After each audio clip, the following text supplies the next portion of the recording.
Assalamu alaikum ikra aldidagi aziz ko'rurmanlar.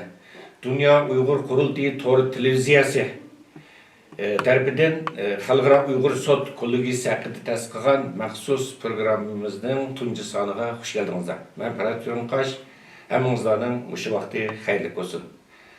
Aziz qarindoshlar, sizlarga ma'lum bo'lganidek, Dünya Uyghur Qurultayining tashabbusi bilan o'tgan yil 9-oyda Londonda Xalqaro Uyg'ur sud kollegiyasi qurib chiqilgan va xalqaro tanilgan dağlıq qanunshunos, advokat ve xalqaro jinoiy ishlar sud mahkamasining sobiq sudchisi Jeffrey Nice efendim bu sud kollegiyasininki bosh sudchiligini mamnuniyat bilan üstüge olgan ve mana shu sud qurilib yarim yildan ko'proq vaqtdan buyon Jeffrey Nice efendim boshchiligidagi 9 kishilik bağlash heyeti o'zining tədqiqatları, izlenişleri orqali bu tunji sudini 6 ayning 4 gündən 7 günügacha Londonda geçishni qaror qildi, aziz qarindoshlar.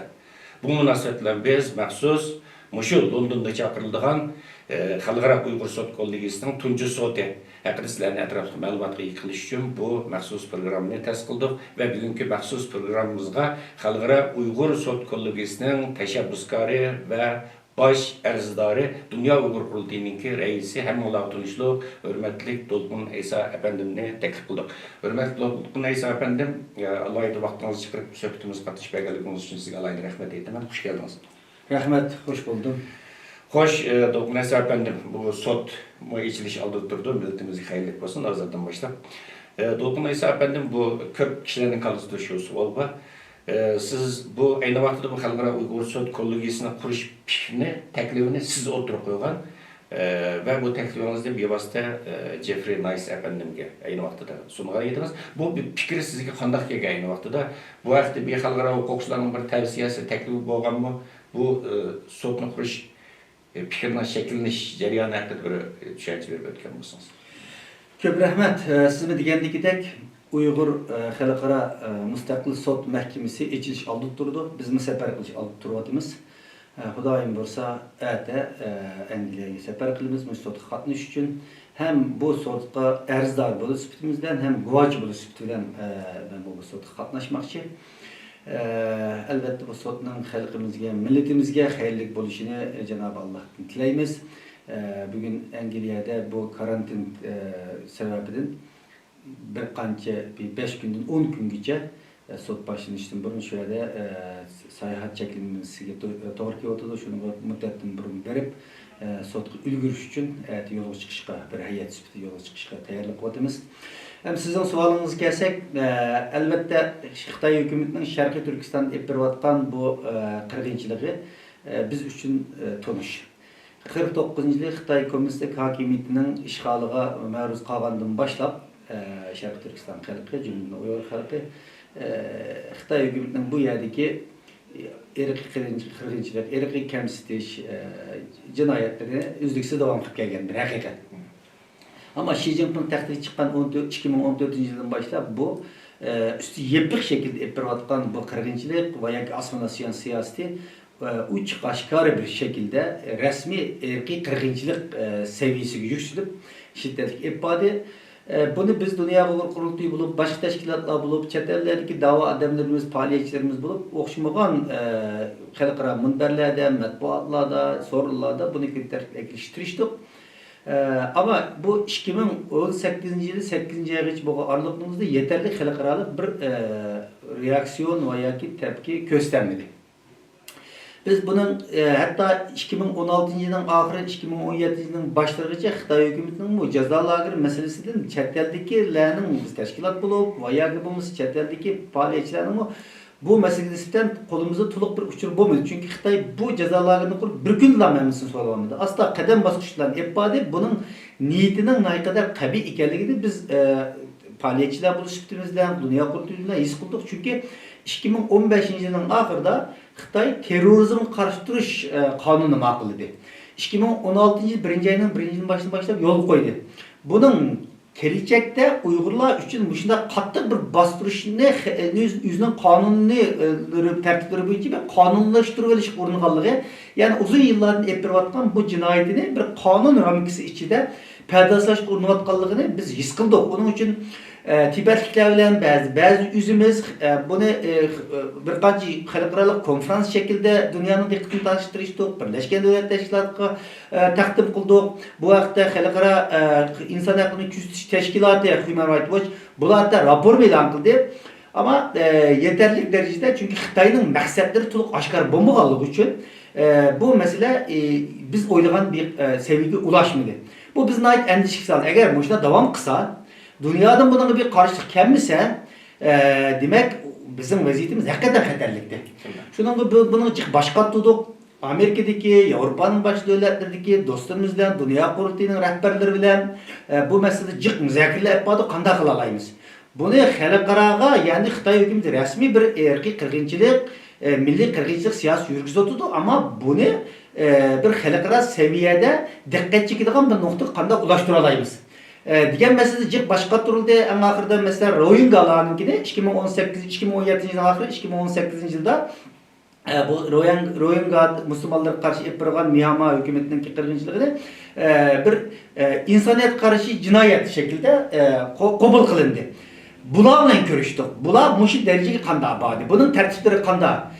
Her şekilde biz halkara advokatlar bilen, soççular bilen, kanuncular bilen, insan hakları faaliyetçileri bilen, bizge okşaş takdirge mutlular buluvatkan başka milletlerin temsilcileriyle görüştük. Görüşüp en ahırda bunun bazı kadem basışlarını ügendik.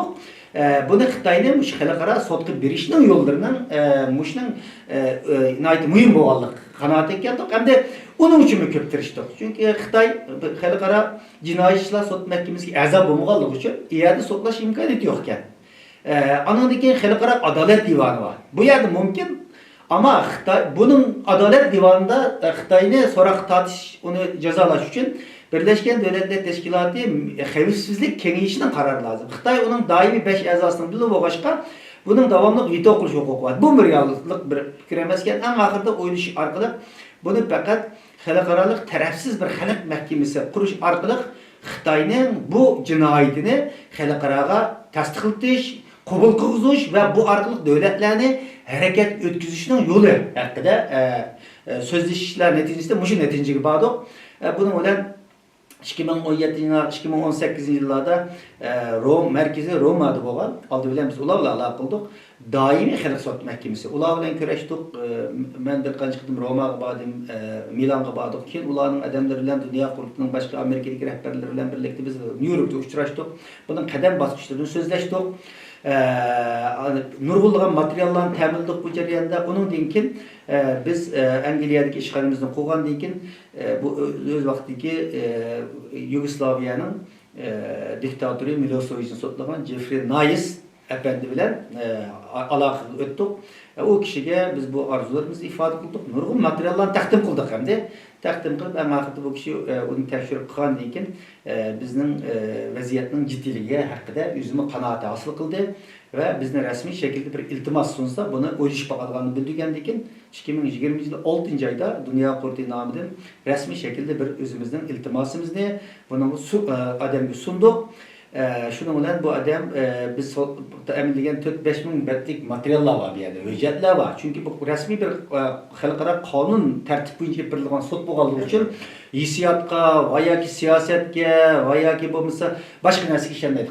Aşı hüccetlerge, partiler işlemediğinge şunu bilen bu kişi onu körgendiyken bizim bu teklifimizden kabul kıldı ve 9. ayda resmi bu sot mahkemesinden kurulganlığını cakalı. Demek bu şuna bir tarihi jarayan basmışlar yani halkımızdan Xitay hükümeti yapıvatkan bu kırgınçılığını dünyada kanuni bir asasga ega qilish için ve kanuni asasga ega qilmagan vaqtimizda bir siyasetçi bugün bir devlet rehberi bugün bunu hakkında bir agalandırış görüş mümkün, cinayet deyiş mümkün, insanlık karşılangan cinayet veya ki erki kırgınçılık deyiş mümkün.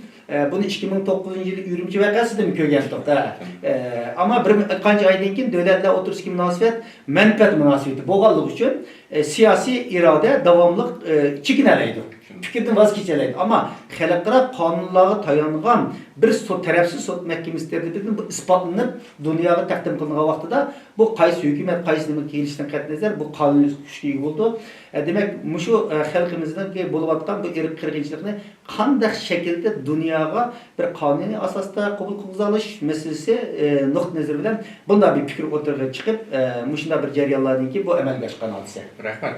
To'g'ri deysiz. Masalan, Xalqaro Uyg'ur sud kollegiyasining boshlovchisi Jeffrey Nice haqida bu vaqtda bergan izohida nima uchun bu sudning qurilganligi haqida xuddi sizlar o'tgandek mayli xalqaro adolat divoni bo'lsin, xalqaro jinoiy ishlar sud mahkamasi bo'lsin, bu hamsi Birlashgan Davlatlar Tashkiloti qaraydi. Xitoy buning birisiga imzo atmagan. Chunki ba'zi qarindoshlarimiz dastlabda bizning sudni qurgan vaqtida biroz qaymoqchi bo'lgan. Nima uchun xalqaro jinoiy ishlar sudi tutsa adolat divani tutsa unga barbay bu zalda sud qurildi deb. Chunki u yerda Xitoyninki Birlashgan Davlatlar Tashkilotidagi imtiyozli payini siz degandek buni veto qilish, uni buzg'unchilik qilish nimasini aytib yuksakkan. Xuddi Jeffrey Nice efendimiz xuddi sizga o'xshash bu fikrni o'tirib qo'ydi va biz sudning qurilishi zurriyatini. To'g'ri deysiz, hozir masalan 5 davlat Uyg'ur irqiy qirg'inchiligini qabul qildi. Amerika hukumati va Kanada parlamenti, Gollandiya parlamenti, undan keyin Angliya va Litva parlamenti. Ammo yana ba'zi davlatlar masalan buni irqiy qirg'inchilik masalasini buni qonun o'rnida sudlar hukm chiqarish kerak deganni ilgari surib, uni bahona qilib turayotgan davlatlar bor. Buning uchunmi bu xalqaro Uyg'ur sud kollegiyasininki hatto yigimizning Mishirkaga vaqtida masalan to'g'ri Angliya bosh ministri Boris Johnsonmi muxbirlar so'ragan vaqtimizda bu Xitoyning Uyg'urlarga berayotgan irqiy qirg'inchilik masalasiga ko'z qarashini so'raganda buning qonuniy bir masala bo'lganligini, agar bir sud mahkamasi tarafidan shunda deb uningga qaror berilsa, uningdagi hukumatning uni harakatga o'tadiganligini dedi. Demak, bu sud mahkamasi bir qarorga borgandan keyin 6-oyning 4-ida bu Xitoy davlatini mi chaqirdi bu sudga? Xitoy davlatini mi chaqirdi? Xalqaro yalnız Uyg'urlar emas buning guvohlik bergan. Hozir endi Uyg'urlar keldi, kampida yotganlarning bir qismlari kelalaydi uningda, bir qismlarining pasport, ma'lum karantin sababidan kelanmay nimadan, tordan bermoqchi. Endi şu bu karar bir çıkan vaqt 6-oyning bir qatimda sotildi, 9-oyda yana bir qatim sotildi, 12-oylargacha bu karar chiqishini kutyapmiz. Demak, shunda bir karar chiqsa, garchi bu sudning qaror chiqqandan keyin Xitoyning Xi Jinpingni va ya Qin Changuni akilib bir yer jazolab turmush surash imkoniyatimiz bo'lmaydi albatta. Bo'lmaydi. Unday askar yo'q bu sudning. Hatto bu sudning emas, xalqaro jinoiy ishlar sud mahkamasining unda demizcha. Bu davlat hamkorlashmasa uni akaga bo'lmaydi. Midosovichnimi Yugoslaviya og'irlagandan keyin o'zi topshirib bergandan keyin hamkorlashgandan keyin bo'ldi. Ammo buning elingan qarorlari kelajakda chunki Xitoy kommunistik hokimiyati chirgan bir hokimiyat.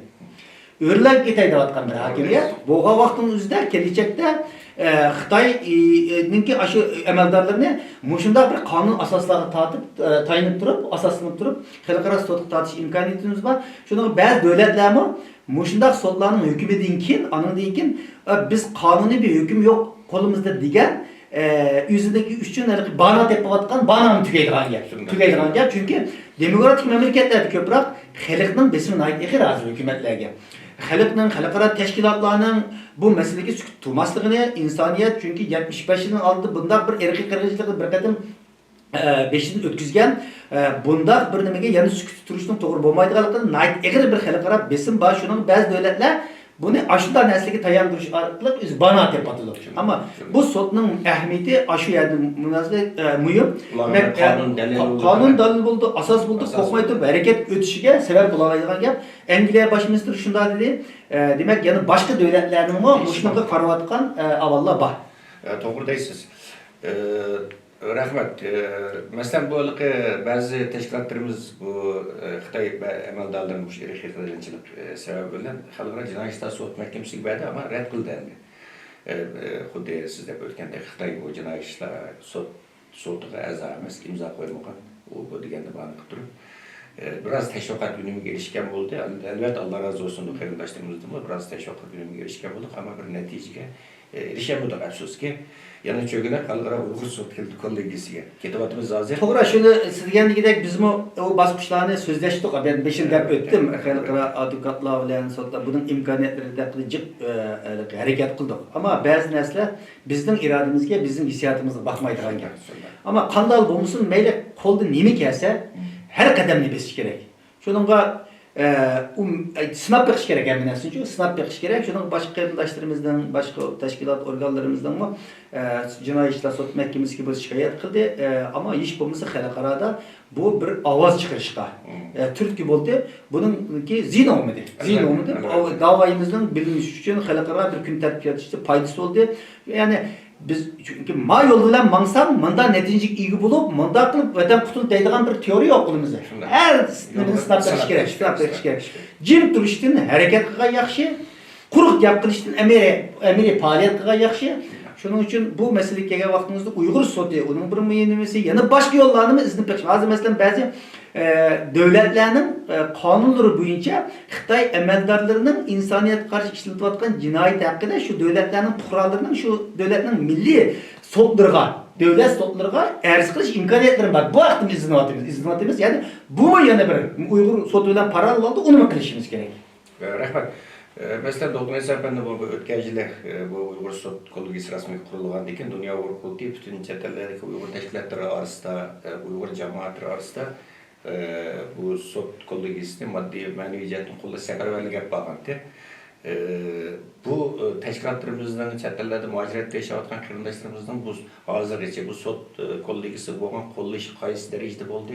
Siz bu xalqimizdan buni ko'rsatgan yardımlarının kuruluşundan siz Dünya Uyg'ur reisi bo'lsangiz memnunmusunuz qanday bağırırsınız onu? Elbette bu sot Dünya Uyg'ur Qurultiyi bir iltimasını qilib bunun işini biz başlagan bo'lsak, ama bütün bu Sharq Turkiston xalqini, Sharq Turkistondagi Uyg'ur, Qozoq ve chet ellik bütün Uyg'ur tashkilotlari, Sharq Turkiston tashkilotlaridan bevosita aloqador qiladigan hayotiy bir mesele, tarixiy bir mesele. Şununla biz bunu Dünya Qurultiyi iltimasını qildik, ama bunu bütün Sharq Turkiston xalqining jumladan Uyg'ur xalqining o'rtaq bir harakat qilishiga safarbar qildik. Bu jihatda chet eldagi bütün tashkilotlarimiz %95% tashkilotlarimiz deydi, %95% emeği harakat qilayotgan tashkilotlarimizning hammasi bununla maddi, fikri ve ma'naviy jihatdan destek bo'ldi. Bazı uşak-uşak Xitayning qaymoq turishi bilan vayak tushunmay qilib o'zlari xato tushunish bilan ba'zi qalaymiqan o'sak gap so'zlarni qilib bu sotning ravon bir ravishda taraqqiy qilish uchun ba'zi to'solg'ular uchun gap so'zlar bo'lgan avvaldan bo'ldi, ama umumiy aqim emas. Chunki 100% bir qo'llash degan gap bu diktator rejimi bo'lgan gap. Shuning %90-95% bütün tashkilotlarimiz, vatanparvarlarimiz haqiqatan Xitoyning Sharq Turkistonda olib berayotgan bu jinoyatini cho'qim bir xalqaro organ tarafidan so'roq tortilish qalbiga ishongan ve onu bir milli, vicdani, kanuni mecburiyet deb bilgan bütün insanlar bunu destekledi. Teşkilatlarımız maddi cihetten, Türkiye'den, Avustralya'dan, Kanada'dan, Japonya'dan, Amerika'dan, Avrupa'nın her qaysi devletlerden bütün teşkilatlarımız bununla maddi. Bu dikkat. Biz dedik $1 mı az emez. $10.000 mı köp emez bu sözcü. Diyen çağrımızdan çıktık. Şunun için bütün teşkilatlarımız bununla maddi yardımını kıldık, kolladı ve şununla birlikte bunun elki paket mühim hem de. Paket mühim. Şunun için kampılar yetip çıkan bizden hanımlarımız, Ömer Bekirli okşayıcı yigitlerimiz bulanın bu nimede bu sotta oynaydıgan bəgən guvalıqların mayımları oyundu. Anındaki nurgulluğan, bana okşaydıgan anıları kampılarda, tuqqalları kampılarda üylep ketken aile nimeleri, kurbanlığa var. Ulan guvalıqlarının bulundu. Anındaki pilallık doğut, anındaki şu ballarını ayrı etilgen aileliklerinin guvalıqları, anındaki şu nime deyimiz tuğmaslık operasyasıga uçturgan.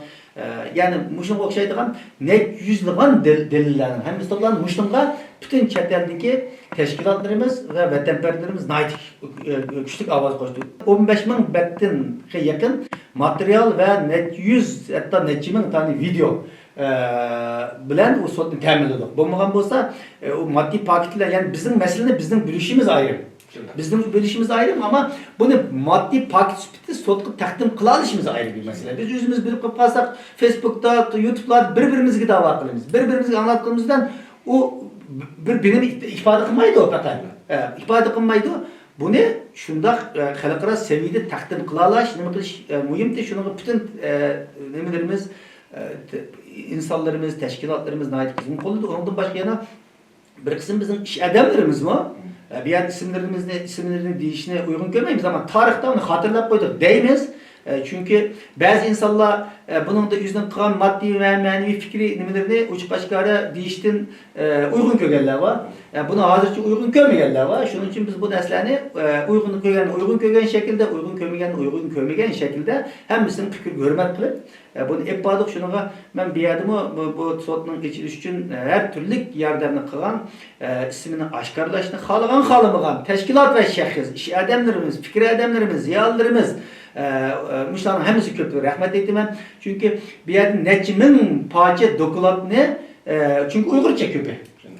Bir kısım xalqaralık mütehassisler guvalık verdi. Ularning İngilizce ama Uygur kurbanlarının kampda yetişip çıkanlar olsun veya ki başka şahitlerin materyalinin hepsi Uygurca.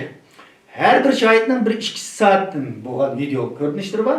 Bu işlerin hepsini interview kılıp qog'ozga töküp kendim bunu İngilizce tercüme kılıp sotqa topshirish işleri oldu. Bularning hepsini biz maddi jihatdan hesaplaydigan bo'lsak, u yaman qilib bo'lgan ish emas. Ama mushni bizning chet eldagi ziyolarimiz Amerikadagi, Avustraliyadagi, Yevropadagi ziyolarimiz, ba'zi ismini oshkorlash xohlamagan ziyolarimiz jim turib mushning hammasini tarjima qilishga bizga yordam qildi. Ularning xizmati haqiqatan ko'p bo'ldi. Biz insonga bir bet bilim yezib berganmiz ming turli nimadan qildi ama necha ming bet narsalarning o'zine xalisona haq qilmay turib tarjima qilish oson narsa emas. Shuning uchun men bu yerda bu sotqa xizmat qilgan barcha qarindoshlarimiz bor. Barcha inson safarbarligida o'shalarning hammasiga rahmat aytaman. Rahmat. Siz degandek albatta bu oson gap emas. Bir sotni xalqaro bir sot chaqirish zaten sotning nomi xalqaro Uyg'ur sot bo'lgisi butun xalqimizning siz deb aytganda butun Sharq Turkiston xalqining o'rtaq bir soti bu. Şuna hakikaten Allah razı olsun qarindoshlarımizdan buna 20 yilga yaqin qisqagina bir vaqt ichida bu sot ichilish olib turdi inshaalloh. Albatta bu sotni moddiy jihatdan qo'llagan, ma'naviy jihatdan qo'llagan va uni dalil isbotlarini ta'minlagan butun qarindoshlarımizga tekrar minnatdorlik bildiramiz va ulardan Allah razı olsun. Hoşçuluk mesafede memleketleri bu Xitoyninki bu xalqaro Uyg'ur sot qo'lligisi qartib inkaslarga bilirsiniz mesela 25'incisler 5. ayın 25. günü atanmış Akın Rayullah Halk Hükümeti'nin bayanatçısı bu xalqaro Uyg'ur sot'a karşı ve altımız çarpılmakçı olan tuncu sot'a karşı bir yerde bayanat e'lon qildi ve bu sot'ni kararını hükmünü pisand qilmaydiganligini bildirdi ve bu yer sot'ta şahit olmakçı olan guvohchi, shahidlar, arzdorlarni yolg'onchilik bilan ayblaydi, ko'l maqomida olib. Texmi qiziq yeri, masalan, bu sot qo'lligisi ichilmay turiblar. Masalan, 3. ayning 26-kuni Xitoy hukumati Angliyaninki parlament a'zolarini o'z ichiga olgan 9 nafar shaxs bilan 4 organga, Angliyada 4 organga embargo yurgizganligini e'lon qilgan vaqtida buning ichida Xalqaro Uyg'ur sot qo'lligisininki raisi Jeffrey Nice efendim bilan Xalqaro Uyg'ur sot qo'lligisi bor endi. Bu Xitoy bu sot yaqinlashgan sari Xitoyning hujumi jiddiylashyapti. Masalan, bu Xitoyning bunda bu sotdan vahimiyat tufayli ketishidagi sabab nima sizcha? Çünkü Xitoy hech bir qachon qonun to'g'ri bir davlat emas. Xalqaro qonunga emas, imzo qildi ama hech bir qachon uni ijro qilgan emas. Xalqaro qonunlarni emas, hatto yüzden qonunlarni ijro qilgan bir davlat emas. Shuning uchun Yevropadagi davlatlar bilan Xitoy o'tirsida qonunni ijro qilish, qonuniy davlat bo'lish haqida nurg'un yillardan buyon dialoglar bo'lib keldi. Xitoy hech bir qachon Xitoyning asosiy qonuniga qarasak, balki xalqaro davlatlarning asosiy qonunlarida bo'lmagan huquqlar bor talab etilgan. Atalmış avtonomiya qonunini qilsak nurg'un huquqlar bor, ammo bular hech qaysi ijro qilinmagan. Shuning uchun Xitoy qonunni qo'rqidi. Qonunning ijro qilinishidan qo'rqidi. Shuningga Bu ya Xalqaro Uyg'ur sot mahkamasi tarafsiz bir sot. Biz delillarni ta'minladik. Butunlay xalqaro qonunlar bilan amalga oshadigan bir jarayon. İnşallah neticesi biz kütkenlikidek bo'ladi deb arzu qilamiz. Xitoy shuning uchun bunda bir sot mahkamasi tarafidan chiqarilgan bir yakunning kelajakda o'zi uchun cho'ng bosh og'rig'i bo'lganligini va Xitoyning bu jinoyatining so'roqsiz, savolsiz qolmaydiganligini o'zi ishonadi. Yani balkim bu yil bo'lmasa mumkin kelajakda Xitoy amaldorlari, Xitoy Kommunistik partiyasi, Xitoy hukumati muşu soykırımga, muşu erkek kırgınçılıkka çitlip bakan her qanday insan bu javobgarlık tatıldı. Mesela Esed rejiminden kaçıp gelgen, öz vakti şu rejimge hemkarlaşkan bazı emeldarlar bugün Avrupa'nın bazı devletlerinde muşuna xalqaralıq sot mahkemeleri, milli sotlar tarafından elingan karar boyunca turmalarda. Şunun için Xitoy hazırdan tıpırlap ketdi. Tek sot açılmayı turupla Jeffrey Nice'ni ve Uygur Sot Mahkemesi'ni partizmle kirip bunun küçük asası yok de bir yıllap atıdı. Hüküm çıkmayı turup. Demek muşunun üzüldüler bu sotun Xitay kançılık güç gösterdiğinin bir tipik misali. Çünkü Xitay hazırlıkça Avrupa Parlamento'ndan çıkan kararlar olsun ve Avrupa'da, Amerika, Kanada, devletlerdeki Anglia'daki Parlamento'ndan çıkan erkeklerce kararlar olsun, Amerika hükümetinin kararları hiçbirisini kopup ya biz ma noktalarını kabul kılmamız değil yok. Hepimiz narazılık bildi dedi. Ama bu devletlerin de vatkalları hakkı çünkü bu da pakta asaslanlar. Özetke asaslangan. Kandakta hikaye ve giysiyse asaslangan demez. Hem de sot mahkemesi tekimi paktla asaslandı. Çünkü kanunu nesle asaslandı. Bu siyaset memez. Siyaset. Bu her kandak bir iktidar, her kandak bir hükümet vakit kalsa bunu asas kanun asas konunalaydı, işleteleydi. Haber degendeki siyasetçiler yeni alışı mümkün ama sorunun kararını yeni olmaydı. Ona kandak hükümet kim çıkıştan katınızlar bunu asas kılalaydı. Şunun için Xitay'ın bunun eşitliği karıştırıp bunun altına düşün tırşıvat kaldığı şu. Xitay hükümeti yalnız bir yerde bu katımdan icra kılınıyor. Bundan burun mu? Bu doğruluk bunda hücumlarını kıldı. Anladıyken sosyal medyalar arkalık yüzündeki gündem paylarını yüzündeki her xil şekildeki adamların iş kıseliş arkalık bu sot mahkemesiga hücumlar az bulmadı. Bu yakınlaşkan sıra hem de yüzü o demek iş kısalgan şaykıları tadı işki yaramagallık için hem de Xitay hükümeti yüzünün devlet gücünü hükümet gücünü iş kıseliş arkalık bunu kararlaşıkta ornatıdı. Ama demek dünyada yanıla Xitay'ın kolu her yere gitip bulunuyor. Xitay hazırlıkçı xalqaro kanun sayesinde nurg'unlagan zarbelerga uçurdu. Demiş parlamentlarning qilmishida mesela Interpol degan xalqaro bir qonun organa 21 yıl sonra tutuldu. Nurg'un devletler tutup kaldı ama vazgeçmedi. Neticede ama ahırda Xitay mağlup bo'ldi. Bundan mag'lubiyatlarimiz 2018-2020 nurg'un ko'rdik endi. Rahmat, doktor Esafan. Mesela Xalqaro Uyg'ur sot kollegiyasiningki bosh sotchisi Jeffrey Nice efendimga Xitoyninki embargosi qarta qilgan so'zini dedi. Biz buningdan irodamiz sababini qolmaydi, balki irodamiz yana kuchaydi deb. Biz hukumga chiqamidik. Buning Xitoyning kelib buni o'zini aqlishini gipoziya deyishni umid qilamiz dedi. Ve bilişimizce Xalqaro Uyg'ur sot kollegiyasi Xitoyninki Londondagi bosh elchixonasining taklifnomasi o'tibdi. Kelib kelmaydiganligi hozirgacha aniq emas.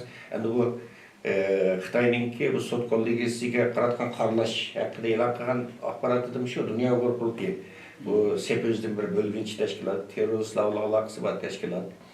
Vatanımızda paylaştırılan teşkilat. Muş teşkilat kurup çıkan. Dep özünün bu hafta e'lon qilgan axborotlarda shu gapni davatida shu gapni ta'kidlab keladi. Buningdagi yana kuchayishi mumkin albatta Xitoyniki bu hujumlar sot davom qiladi. Bir birimini eskartib qo'yay, shu Xitoy deganligidek hatto bizning ba'zi insonlarning kallasida xuddi bu Uyg'ur sot mahkemesini dunyo xuddi qurgan. Buni bizning nurg'un insonlar tushunmagachga qonun tartibini o'ylaydi ekan. Biz arz berdik. Xuddi xalqaro bir sot mahkemesi va yoki bir davlatninki nimasiga bir insan mayli her konuda uşak nesi üçün mü özünün hakkını qo'llab mahkemeye arz berdi. Arz bergücü ayrım ama sot o ayrım. Arz bergen adamdan kim bu sotninki hüküm qo'ygan bo'lmaydi. Tunji arzni biz arz bergen bir arzlar shunda Uyg'ur xalqi vakalatan, Sharq Turkiston xalqi vakalatan mush arzimiz berdik. Bu sot tamamen tarafsız bir sot. Dünya Kurulu bilen aşkındak bir Dünya Kurulu kuran bir alakası yok bununla. Biz maddi paketlerini təminləyən və ərzar bolğan bir sot. Şununla xalqımızmı bu nöqtəni toğru düşünüş gerek. Çünki sotun nihai qararı 12-ci ayının axırı 12-ci ayının başları çıxdı. Bunlar cıq təkşirişlərini ep bardı. Bu digərlikdə bizim yığılışımızga və ya ki bizim hissiyatımızga və ya ki bizim yaxınlığımızga emas. Çünki bu yerdeki sotunu sotlavatkan adamlar Jeffrey Nice'la digimizdeki Milošević'tek diktatörlerini xalqaro jinoyatlar sot mahkemesinde bastıcı olan bir insanlar. Bular kanunu yaxşı bildi. Bu insanlar kopup yüzünün mü obrazının zedilişini mi kalıbaydı? Hissiyat bilendim buluncu. Çünkü bular yana xalqaroda bunun bunda çok nimeler koltuk kırgan insanlar.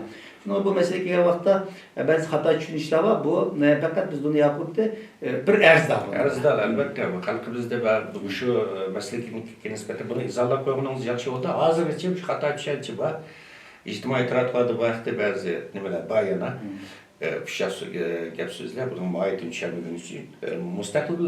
Müstakil bir sot hem de muayyet ettin. Biz erzda. Bizim erz kılış hakkımız var. Bu bizim erz kılış hakkımız var. Yeni bir nesli yapayım ben. Çünkü biz halkımız bize yardım kıldı, maddi nimelerni kıldı, dünya kıldı. Onda biz dünya kuruldu, neymiş ki bunun kıptıcımızda.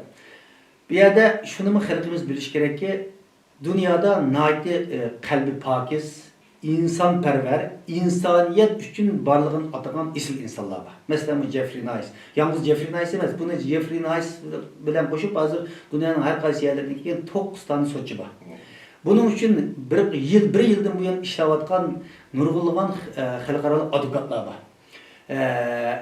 Bizim Uygurların tercüme işine yardım kılıştığım başka, muşu sotunun kanunun tertiplerini kıvatkan insanlar var.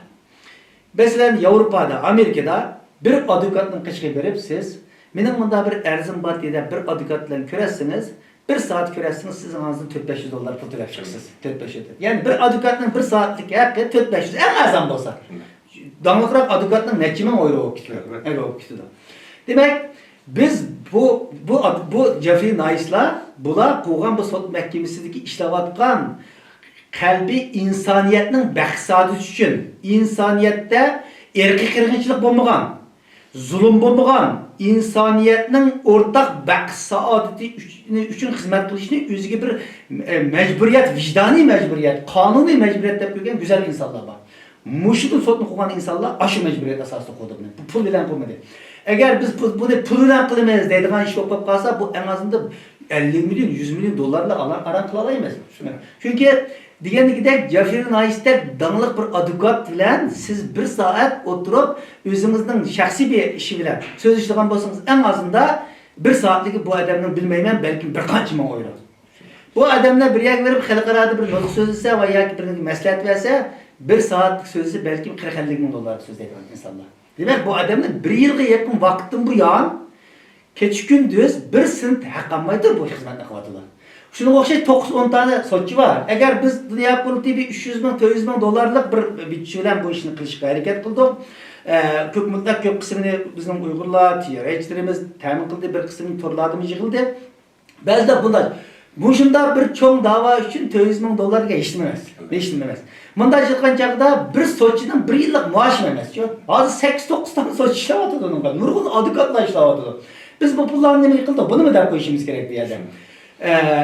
Çünkü mesela bizim bir kısım kampılar deyip çıkan qarindaşlarımız seferge çıkıvatıdı. Hazır o karantinimiz bu başka bir haftadan 10 gün geçe uyarı verip sot katlı için turuş gerekken. Otellerde. 8 günlük otelin pulu, aeroplan pulu, vize eliş gerek. Bir şahitinin Angliyaga berip sot katlışı en azından 2000 euro yoki 3000 euro mal bulatı lazım. Bir adamlık. Böyle bir. Xalqaro nimeler var, mutaxassislar. Bular hamda biz hem sotda ichib biram, kecha kunduz xizmat qilam, hem bizningki keladigan shohidlarimizningki yo'l kirasini, hotellarini, tayyorlagan tomoqlarini, tarjimonlarning puli bor, sotni ochadigan yig'in zallari bor. Bularning hammasini sizga ko'tarib beradigan baytchi. Bu pul shuning ishini topdi. Hozir chet eldan bu qadam 40 dan ortiq mutaxassisningki guvaçlarınki bulup toplam 40'dan artıq adamınki guvalığa alındı. Bularınki en azından yarımga yakın yani bir kısımları London keldi, bir kısmını masiyattan kelenmeydi. Demek ki bir adamın en azından 2000-3000 euro mal oldu. Eğer 40 adam kelse hesaplap bakın, 2000 eurodan bu qancha bo'lgan. Ondan başka tercümanlar var. Profesyonel tercümanlar nima qilinish kerak? Bir kısımları xalisan bo'lsin. 9 nafar so'chisi nima olmagan bilan u nurg'un sekretarlık var. Onun sekretarlığı var. Albatta. Akıflaştırdıgan material. Zaten şunu qiladi, onun köpünü mü xalisanı qiladi. Eğer onu mu pul qilsa bu 200 milyon yani dinimizde 200 milyon dolar belki o adamın bir qancha aylık belki yarım aylık maaşı bo'ladi ya bo'lmaydi. Şunun için bir yerde aşı sotluçuların hemisi insaniyetki bo'lgan bir hizmet qilish nuqtai nazaridan qonuniy vicdan mecburiyatimizni qo'ydi. Ama bununla bizning insonlarimizda mushu nuqtai nazaridan tushunmay, har xil buni xato tushungan va yoki biraz qalaymagan fikr ixtiloflar qilib mush sotga ko'lan tushirish urinayotgan Xitoy bu zaten qildi.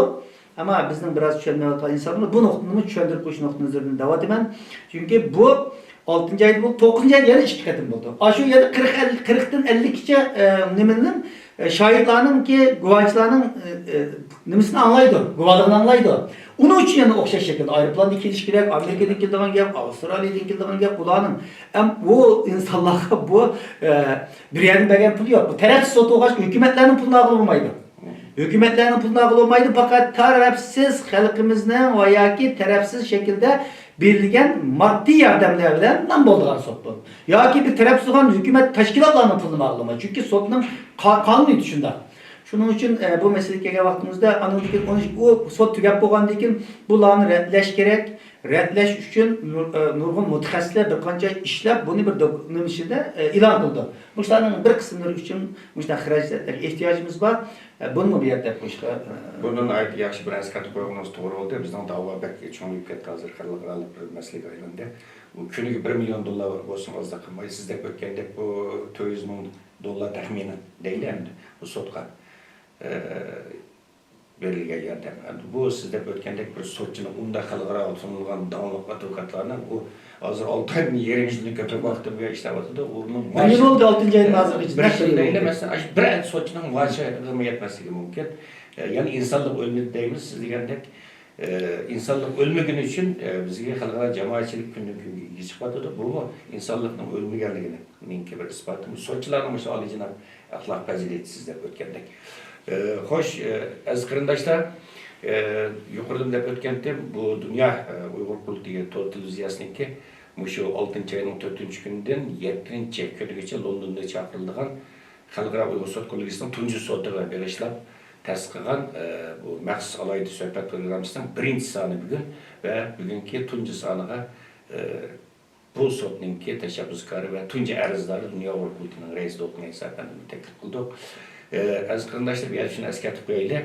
Bu programmamiz bugun boshlandi va biz har kundagidek Londonda maxsus vaqtli Dünya Uyg'ur Kulturi televiziyasining vaqtli studiosini qurdik va shu studio orqali sizlarga bu yerdagi arzdorlar bilan, shohidlar bilan, guvohchilar bilan, kuzatuvchilar bilan bo'lgan reportajlarni, ziyorat xotiralarini biz har kundagidek sizlarga Dünya Uyg'ur Kulturi YouTube va Facebook saytlari orqali sizlarga vaqtida anglitishga tirishimiz aziz qarindoshlar va 6-ayning 4-kunida 7-kunigacha chaqirilgan tunji navbatdagi sotning amaliy ahvoli Dünya Uyg'ur Kulturi televiziyasidan naq maydondan taqtildi aziz qarindoshlar.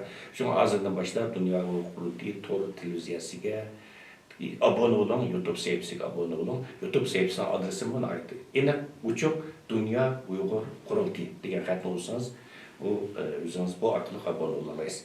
Hurmatli to'lqinlar, efendim, oxirida bir izoh qilib qo'ydingiz bormi? Qo'shimcha qilgan so'zim. Rahmat, tunji bir programmani bugun boshlaganligimiz uchun deganingizdek yo'lga chiqamiz. Endi bu yerda mening xalqimga deydirimiz bu bizga bu sot davom qiladi. Bunga bu butun millatning taqdiriga munosabatli bir cho'ng sot.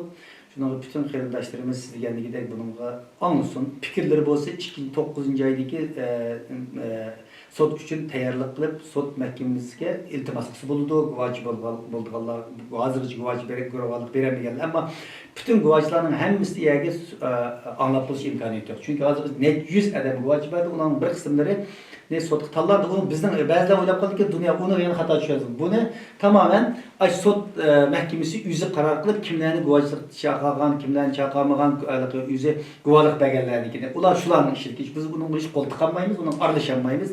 Ama bu uçurluğa belgen təlimlendirilgen məlumatlar muş sotunun karar elinişinde mühim rol oynaydı. O yer çakırılganlarının rol oynap gelip belgen kalan bayanatlarının bu sot mahkemesinde rol oynamayı da oylap kalmışsın. Bula bu sotun karar çıktığının için fevkalade mühim. Şununla hazırlıcı içkilinip kapagan guvalık biremegenler 9. aydaki sot üçün hazırdan başlap yana uzun guvalıklarını bəs buldu. Bir kısımlarını yaşayıp teklif buldu. Ama bir kısımlarının guvalıklarını sot kışıltıdı. Yana an ahir deydiğim bu sot bizden Dünya Kultinin TV'si bilen taklit bilen birge BBC Association Press okşaydıgan ve Erkin Asya Radyosu'nun meydandan taktıldı. Bütün dünyada belki net 100 bin adam görüşü mümkün. Hatta milyon insanlar görüşü mümkün. Şunun bu fevkalade mühim bir ceryan bizim davayımız için. Şunun xeyirdaşlarımız ne? Bu sot mahkemesi bolavatqa vaqtida görüşki teklif qilamiz.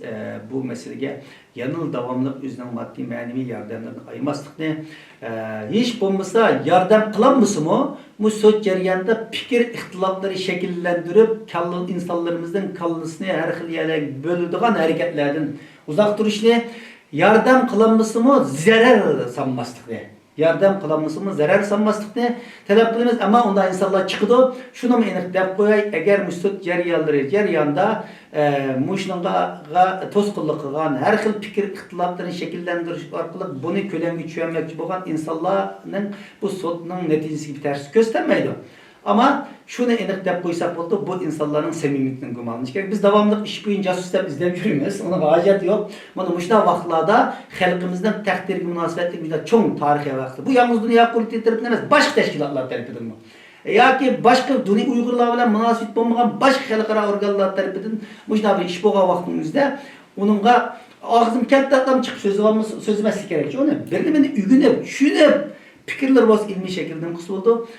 Ama bunda bir tarihi vaziyette mettallık kılıp, geptallık kılıp, WhatsApp'larda, sosyal medyalarda bununla karşı veya ki bunu köleme geçirmen diyen insanların samimiyetini kumanlansa buldu. Qandaqtı Xitayga casus pasus izlep yürümey. Şunda insanlardan halkımız hesap kitabını ası bulduğunu da oylayım. Bu degeniniz doğru, ben %100 bu fikriniz koşulub. Zaten ictimai taraflarda sizga o'xshash fikrlarga so'rayotgan vatanparvar qarindoshlarimiz bor. Masalan, bu sotga qarshi hujum qilayotganlar, buni xorlayotganlar, buni kichik tushirayotganlar, buni ulashtirayotganlar kommunist Xitoy hokimiyatlari o'xshash. Chunki ayaqdan Xitoy hujum boshlab ketdi zaten buni. Tekrar sotning natijasi oxirlashtirmayib turib, sot kollegiyamiz bilan bosh sotchimizga embargo yurgizdi. Bu bir ichinish. Bir odamda degandekidek bu sot bilen lam Şarkı Türkistan halkının onu mu da koyayla takdir edip ketmeydi. Şunu abiyen degandekidek bütün imkaniyetlerini işimiz gerek. Çok küçük, işinin çok küçük yok.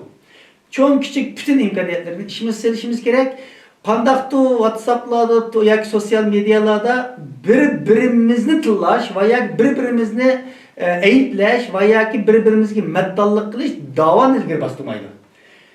Qo'limizdan tutib nima kelsak, mushni bir qadam bosma oldiga silishdansa bu da'vo foydasi bo'ldi. Da'vo foydasi bo'ldi.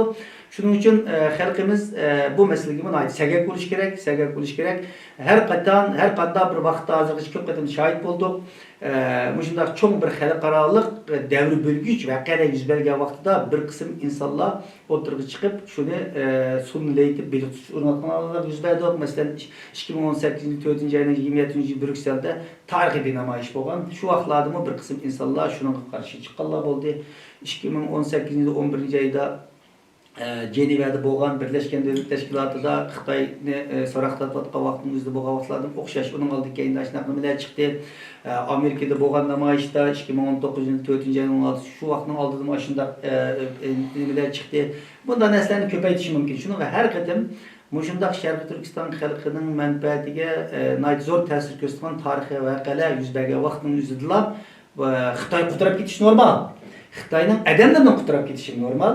Şununla bununla halkımız səgək buluş gerek. Oradaysiz bu nəhayət səgək bu işlər bolğan bir vaxtımız müəyyən fikirləşdiyimizdənki bilib bilmək Xitayınki dumbağa usul oynab bilishni saqlashimiz kerak. Hörmətli Dolqay əfəndim bu nəhayət qimmatli məlumatlarni berdiniz, nəhayət qimmatli fikirlərni o'tirib qo'ydingiz. Istansız bu vakalətən Allah sizə təkrar rəhmətimi bildirəm.